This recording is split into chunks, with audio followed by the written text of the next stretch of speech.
Hi, I'm Cash, and welcome to Cash Talks Football, where I break down every single goal scored every week in the Premier League on every team.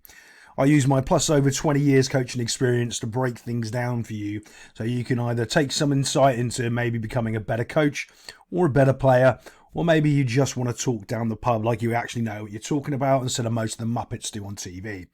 So today we're doing Wolves against Manchester City, and I'm going to show you a couple of little things which you're going to notice, especially when good teams. And right now, obviously Man City have the ball. They just lost it in midfield by passing, just giving a simple turnover away, and they're not really bothered. And you can see it by the way that the players are interacting. I want you, to look, just watch their body language, right? And this is what happens when you have total confidence in your teammates because you're such a good team, right? Watch. There's no effort. They're not worried. They're not panicking. If they're playing somebody other than Wolves, these players are sprinting back. But they're not. So they're not really trying their hardest. And the problem that happens is if you ever see your team doing this, right, it becomes... it starts becoming a habit during the game where they're not doing all of the things that they're supposed to be doing and they normally would do to win games, or if this was a Champions League game, they'd all be running back and making sure nothing bad happens. But they just kind of let this guy go. Look, no one's really caring. He's just jogging. There's no pressure. There's no danger. But he just keeps running with the ball. He just keeps running. Again, there's not that much effort, even from Nathan here. Not that much effort. Now he's sprinting, now he's sprinting, now he's going for it. Oh, he's got it. But he's gone to ground, and now the panic's on. All those players that probably could have come back and just jogged normally aren't there. No one's around him anymore. And this wee man is just still going and going and going. And Man City have kind of like, they're looking around. Actually, that was one thing I comment on about defenders all the time. And Man City defenders do it very well. John Stones does it brilliantly. But watch this guy.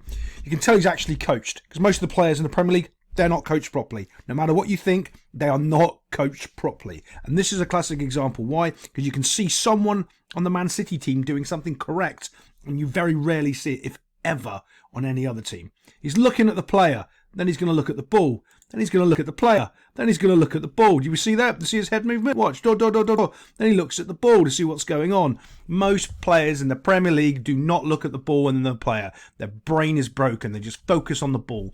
And the amount of goals, if you've been watching my channel, that you can see when players don't actually look at anything but the ball, there's a player stood next to them that they should have seen. So I've got to give credit where credit's due. He was doing a good job there. But this wee man just kept on running. Now he's in open space. Off he goes. Bump. Still going. Still no real danger. They're not that worried.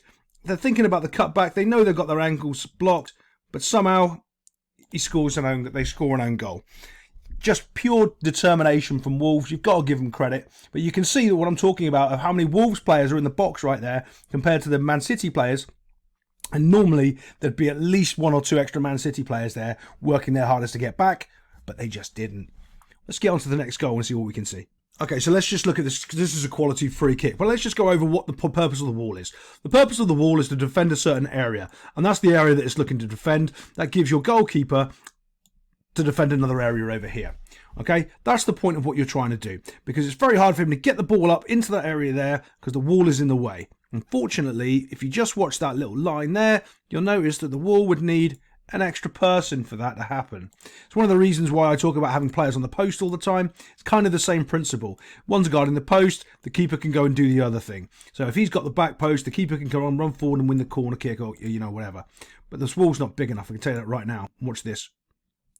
Bosh. Straight there. Straight into the corner. The wall wasn't set right. The wall's not... It's just not. Okay, I can tell that from just here straight away. You see where the ball is, right? And you see that? They need another player there, or they need the wall over one. Either way, it's the problem of not having another player in the wall. But quality free kick, though. He's still got to put it up right into the top, and he does it very well. Let's get on to the next goal. Again, this ball's played, and you can see the Man City players, they're not running hard as well. The defenders are, because I've got to give it to Nathan Ake and these guys, they are going back, but it's the midfielders. They just feel like, Wolves aren't going to score on us. And I've played in those games, and so have you probably, when you're just like, this team's rubbish, they're not going to score. Oh, they scored on this. Oh, wow. Yeah, and that's what it looks like it ended up happening here. Because they give Wolves enough chances, and you're going to see what I mean. Off he goes again, running through, 2v1. Oof.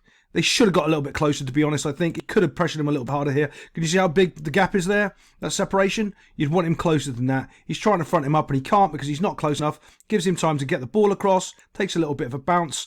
Here comes our little midfield. He's not really trying hard. He's on his own here on the back post. this is what I want to point out to you. Watch this. This is so bad. Watch this. Watch Carl. I think this is Carl Walker. Watch how bad this is. Yeah, watch this. I don't know what he's doing here. He's running to get onto the goal line. He's running to get onto the goal line and ultimately leaves his player unmarked.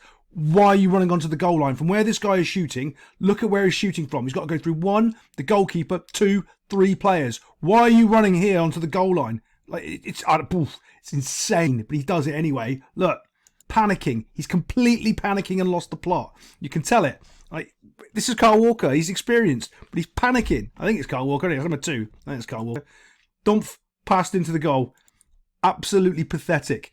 Pathetic. If he hasn't run back like a muppet, he's defending that ball. Watch. Let's see if we can get a better angle and show you a bit. Okay, so here we go. Here's our protagonist. Here's our muppet that runs off to the runs to the line. The game's still going on, but he just needs to mark the player. He's run all the way this way, and the player he could have marked just could have stopped or even challenged for this pass here, but he's not. He's over here doing something for some reason on another on the ground. Yeah, well done. Questions on you, Mr. Carl Walker. Questions on you. But if you like what you hear, give us a subscribe. Some of my audiobooks are down in the description below if you like my voice. I need to update that because there's loads of audiobooks I've done. But there we go. I'll see you next time.